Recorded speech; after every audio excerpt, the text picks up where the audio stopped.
lên ta thi là pizza này đó pizza yeah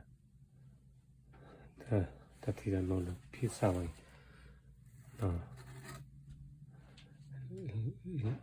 we okay là lâu kỳ blay nó Fanta lần nào vậy thì coconut juice rồi lần nào này Marco mình là juice nó này nó còn mình order đồ nó lấy vậy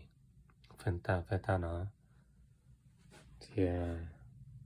tiếp cô cái là nó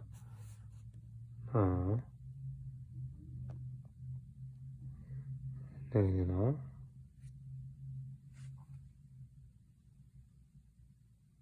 pizza nó còn là pizza lele yo còn là ý thì nhỏ nó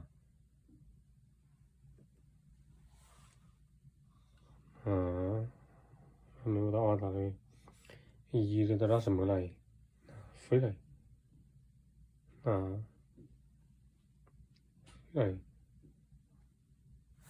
mình vừa order nó pizza này này pizza nó Fanta nó pizza này đây coconut juice là Fanta là